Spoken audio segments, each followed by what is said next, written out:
Hello, hello. Welcome, welcome, welcome. This is G. You're watching Allastrology. This is your week of January 26th and the following 7 days. We've got big energies. Large, large. This is a week where power moves are witnessed. Now, likely these power moves, because the week starts off on Monday, January 26th, the previous week's video we could really start to see things happening. You could hear it in the conversations, communications, the news, just the regular, mundane, everyday stuff that people deal with, their job, right? Their health care, their money, their income, the food on the table, just the very basics. And how do we take care of ourselves? How do we pay for those things? And who's responsible for all this freaking mess? There is a lot of energy that's moving extremely fast in Aquarius. Extremely fast moving stuff. Remember, Uranus rules Aquarian energy, which is very different. Rebelliousness. It's like, screw this. I'm not doing this anymore. I'm breaking free. Like, that's Aquarius energy. It wants to break free. And it needs to break free. It needs to be its own authority of its own life, its own authority of its own fate, its own authority of its own destiny, of its own identity. It's not going to be told what to do. Not anymore, right? Now, Pluto and Mars are conjunct here. What we're doing, literally physically doing and taking action. And so the details of that are Aquarius themes. So it's group energy, a collective is taking action. It's power moves for sure. And Aquarius is definitely inventions, alternative stuff, but we think electricity because it's Aquarius energy, but there's a lot of alternative forms of energy storage, the minutia, the things that we need for some of the alternative stuff, right? The very rare earth minerals for technology. So when you have Pluto and Mars together, Mars, the ruler of war, Pluto, the big brother, the uncle of Mars. I don't even like those analogies, but Mars and Pluto together, they speak the same language. All by themselves, they speak the same language. And then they're both in Aquarius. So they're communicating, and it's like they're finishing each other's words. You follow? Like they're finishing each other's sentences. I think that's what I meant to say. They're finishing them. They are on the same, they're in the same zone, they're on the same wavelength. They get each other. They got the same thing in mind, like they're working in tandem. And when you think group energy, it's like, okay, so is this group energy with like soldiers and military? But it can be that, but it can be more than just that. Okay. Hello, kitty cat. I need a little bit of face space because the butt and the tail. Yeah. Yeah. You go ahead. Hold on. Give me 1 second. Here. Here. Let me get you a nice little spot. Let me get you a spot. Let me get you Taffy's towel. She's like, I don't want that damn thing. Okay, fine. When they're connected to this energy, this group energy stuff, and we think power, we think of those who, I've said it before, authoritarians, people who are really, going head over heels with power, where they're just taking it to a whole nother level. And this can kind of be like that because we don't know what to expect in Aquarius energy. That is Aquarius energy. Expect the unexpected. So let's look at some more details before we get ourselves in a tizzy and before we let our brain run through all the different scenarios and get us all freaked out. Power moves in regards to what? Let's take a look. The sun is right there at 6 degrees. Now, there's a little bit of a conversation I have to have. I don't want to go too deep in this. I was going to make a video and I realized I don't think anybody but somebody like me would watch it. The sun is an authority figure. Okay. That sun is an authority figure. And this is important. Somebody who is in charge. Okay. So the sun last week, 3 days ago, 3 days before the 26th, the sun was conjunct Pluto energy. So it's definitely someone who's got just an abundance of power, who might consider themselves to be the ultimate authority. So that's still the conversation. The sun has moved, but that's not all. This Venus had a private one-on-one with the sun. So the values, the harmony, the money, the desire energy is overpowered by whatever the sun is basically commanding at that moment for that day. So it's like new orders come through. Like Venus is under the impression of the sun. And it's even more important at this time because of Venus's cycles. She has many cycles. And on January 6th, Venus had what you would call, she completed a cycle. She completed one of her cycles. So what happens when you complete a cycle? You begin something new. Yeah, you come off with some, okay, what's the next mission? What is the next value? What are we looking for? What do we want? What are we going after? What do we desire? Right? That's the whole thing. Well, it happened in Aquarius energy. We think tech, social media, AI, science, space, but absolutely whatever that thing is, where the greedy of the greedy can make the most money. So, with all that said, that's part of what's happening here. So there's a power move, and although it sure can be like a directive of, hey, we need this, go get that type of thing, there can be some military crap that's been going on, which, you know, it anyway.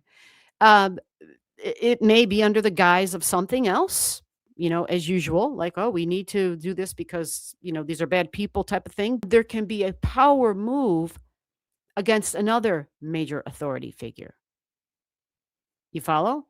Because there's a lot of energy in the chart for foreigners, foreign lands, foreign languages, foreign diplomats. There's the nodes at the 9 degrees. So this is like a Jupiter degree. And in Pisces, right, these are your statesmen. These are the presidents, right? These are the big people at the top. These are the ultimate authorities. See, you do like that, right? I knew you would like that spot. She went back.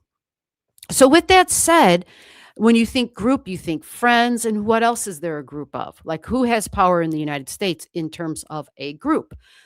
Congress. Congress has power. At least they used to have power. They do have power, but they aren't wielding it. At least they hadn't in 2025, but this is a different year and values have changed. We look at Neptune. And it is at the ultimate final. I'm ending this. We're done. This is the last time in our lifetime that Pisces will have Neptune in it. This is it. The first and the last time in your lifetime. It's a big deal. Okay. Neptune is so slow. So I have notes written down. We are ending some major karmic cycles. Like, this is the end of the end. You follow? Like, and I'm not talking biblical, so don't go there. I'm talking about the soul energy. I'm talking about history, the past. I'm talking about, well, karma. We experience closures and endings of cycles. And because of the history and the intensity of them, because it's soul energy, these can be freeing.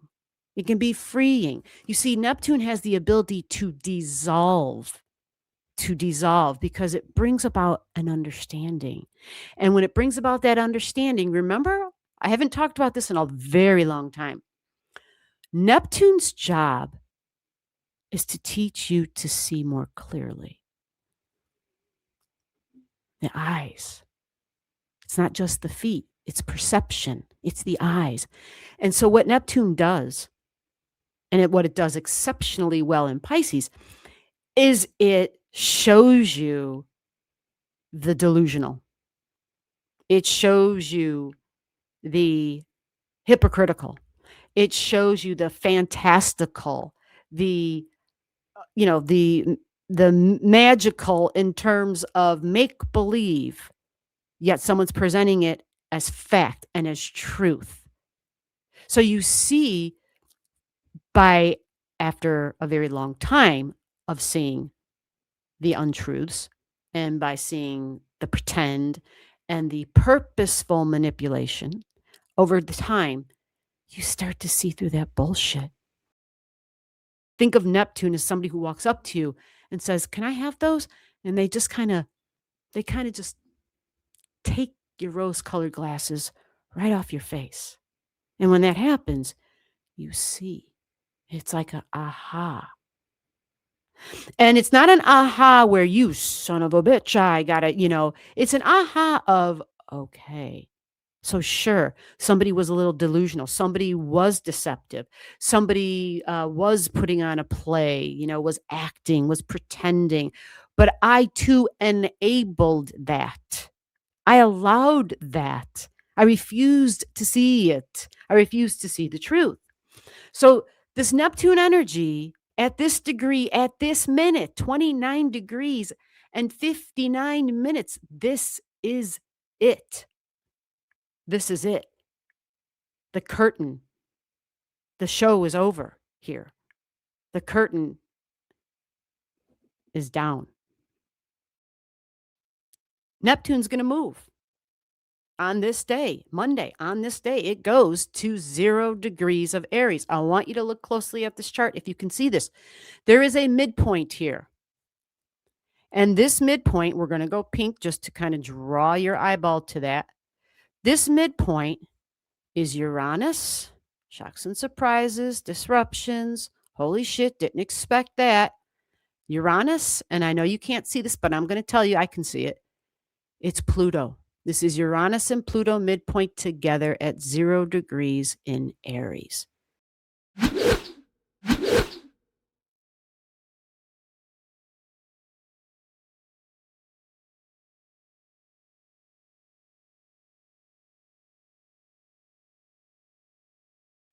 A year ago, Neptune went into Aries for the very first time. Okay, and then it retrograded back into Pisces. So here we are, back at the same point again. And at this point, this is Neptune. So Neptune is government energy for sure, institutional energy. It is actors, it is public figures for sure, judges, authority figures, presidential figures. Okay, just think of super like people on not just even on, the world stage on 10, totally. So shocks and surprises, disruptions that bring about a deeply transformational change. Change and transformation happens at 0 degrees of Aries. So Neptune can, when it goes into Aries, it gets more physical. It can be more about boats on the water. It can be, and I say water because of Neptune, like as a navy, taking action, institutional energy, and countries in general aligning themselves in a certain kind of way. For what? Right. For the new values. By the way, this is a Uranus that's barely moving. There's disruptions with values. This is also very much earth energy. Very much earth energy. And I have a big line drawn between Venus and Uranus. And I mentioned this last week, but it's going to start getting closer this week. Venus and Uranus are going to square because all of the stuff you see here in Aquarius, this is fixed energy. So Aquarius is squaring stress and tension to Taurus and Leo energy. There's a buttload sitting here. I know I should say a boatload. There is a boatload sitting here. I know, a buttload. I always think of I see a baby with a pamper, and I think for the times that we live in right now, I'm recording this in the beginning of December, and it seems fitting. So with that said, yeah, it's a pamper, it's a loaded pamper, right? So it's anyway. We've got all of this squaring our values, our money, our creature comforts, our income, our banking, our financial system. Okay. That's all being squared by this. So it's all stressing it. And so for the opposite side is going to be Leo. This is an authority figure over here in Leo energy. So this is like a battle in a sense between people who are in charge. You follow? Because Uranus, Aquarius energy thinks it's in charge. So it's like a power struggle in that way, right? Power struggle with power moves. Stress and tension to Scorpio and Taurus. All right. Speed in which information flows will be unbelievably fast. This Uranus is amped up. It's the shock, the surprise, the sudden disruptions, right? Sudden power disruptions. And remember, with power, it doesn't have to just be, you know, my lights, my heat, right? It doesn't have to just be that kind of power. It can be person in power, persons in power, groups that have been in power, right? It's you think power, you can have a lot of different meanings there. But power, financial power, for sure, and banks, and expect the unexpected. This is that rebellious energy. This is the energy that says, I need to shatter what has been. It's been stagnant. It's been sitting still for so long it's crystallized. And Uranus wants to come through and say, it comes through like with that big Thor hammer, and it just like bam, pulls it down, and it shatters the shit, and it moves in a thousand different directions. It's gone now. Whatever the hell it was, it shattered, right? And it says, now innovate and make something new.